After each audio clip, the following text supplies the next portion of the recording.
இப்போ வந்து நாங்கள் வந்து இந்த வருஷத்தில் ஒரு 6 ஸ்டேட் லெவல் டோர்னமெண்ட் நடத்திருக்கோம் ஓ! 6 இது வரைக்கும். இல்லையா? ஆமாம், இந்த 24 2024ல 24ல் மாநில அளவிலான சதுரங்க போட்டி 6 மாநிலத்தில் 6 நடந்தது. 6 மாநில அளவிலான செஸ் டோர்னமெண்ட்டு. ஆ. அதே மாதிரி இன்டர் டிஸ்ட்ரிக்ட் செஸ் டோர்னமெண்ட்டும் இங்கே தான் நடத்துகிறோம். இன்டர் டிஸ்ட்ரிக்ட் செஸ் டோர்னமெண்ட், அதாவது மாவட்ட அளவுல. மாவட்ட அளவில் செலக்ட் ஆகி வராங்கல்ல, ஒவ்வொரு மாவட்டத்திலேருந்து செலக்ட் பண்ணி வரவங்க ஸ்டேட் லெவலில் அது இன்டர் டிஸ்ட்ரிக்ட் டோர்னமெண்ட் வந்து ஸ்டேட் லெவல் டோர்னமெண்ட் இங்கே தான் பண்ணோம். 96க்கு அப்புறம் இப்போ தான் வந்து நம்ம வந்து அது இன்டர் டிஸ்ட்ரிக்ட் டோர்னமெண்ட் இங்கே தருமபுரியில் நடந்திருக்கு.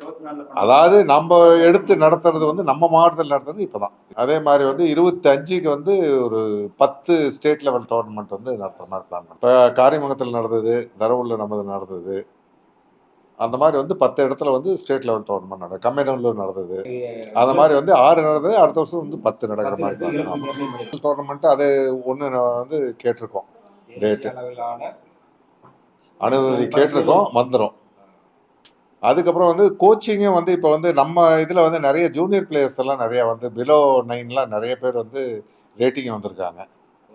நம்ம மாவட்ட அளவுலேயே வந்து நிறைய பேர் ரேட்டிங் வந்துட்டாங்க. அது பிலோ 9ல் நிறைய வந்து ஸ்டேட் லெவலில் வந்திருக்காங்க.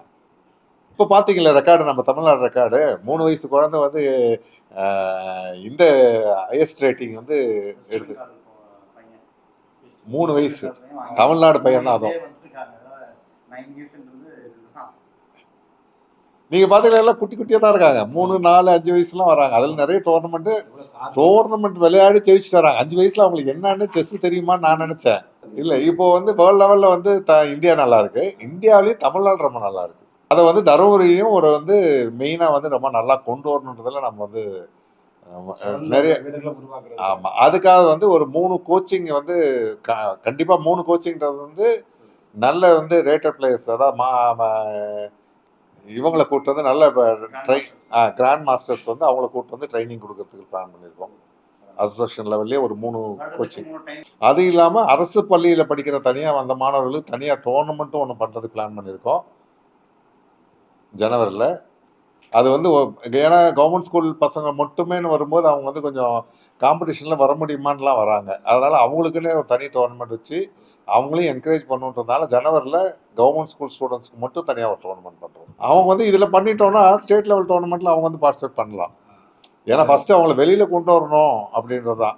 இப்போ நிறைய வராங்க. இப்போ அன்றைக்கே கூட ஒரு கேர்ள் வந்தது. இப்போ இந்த இன்டர் டிஸ்ட்ரிக்ட் சொன்னேன்ல, நம்ம டிஸ்ட்ரிக்டில் வந்து செலக்ட் ஆனதில் ஒரு பொண்ணு வந்து நம்ம லக்கிப்பட்டி ஸ்கூலில் அந்த பொண்ணு போய் நல்லா விளையாடி ரேட்டிங்கே எடுத்துகிட்டு வந்திருக்கு. இப்போ அந்த ஒரு டோர்னமெண்ட்டில் வந்து அது வந்து போகவே மாட்டேங்குதுன்னு சொன்னார். நம்ம செக்ரட்டரி அவர் ராஜசேகர் தான் வந்து ரொம்ப சொல்லி அது கட்டாயப்படுத்தி உன்னால் நிறைய பண்ண முடியும்லாம், சாதனை பண்ண முடியும்னு சொல்லி கூப்பிட்டு போனார். கூப்பிட்டு அனுப்பிச்சி விட்டதில் அது வந்து அந்த பொண்ணு நல்லா விளையாடி ரேட்டிங்கும் வந்துருச்சு. ஏன்னா இப்போ நம்ம பார்க்கறதுலேயே பார்த்தீங்கன்னா இப்போ கிராண்ட் மாஸ்டர்ஸ் இந்த சின்ன ஜூனியர்ஸ்லாம் வந்திருக்காங்கல்ல, அவங்க வந்து எல்லாமே பெரிய ஃபேமிலியிலேருந்தோ இல்லை ரொம்ப இதெல்லாம் வரல. ஆமாம், அவங்கெல்லாம் பார்த்தீங்கன்னா ரொம்ப சாதாரண ஃபேமிலியிலேருந்து சாதாரண லெவல்லேருந்து தான் வந்திருக்காங்க. இப்போ அதெல்லாம் ஒரு உந்துதலாக இருக்குது. அதனால் எந்த ஃபேமிலி சாதாரணமான ஒரு ஊரில் இருந்து கூட போக முடியுன்ற ஒரு கான்ஃபிடன்ஸ் இப்போ வந்து நம்ம வந்திருக்கு. அந்த அவேர்னஸ் இல்லை. அது வந்து எல்லாத்துக்கும் ஒன்று தெரிய வச்சு நம்ம பண்ணோம்னா நல்லா வரும். அதுக்கு தான் அந்த கவர்மெண்ட் ஸ்கூல் ஸ்டூடெண்ட்ஸ்க்குலாம் நம்ம வைக்கலாம்னு சொல்கிறது அதுக்கு தான்.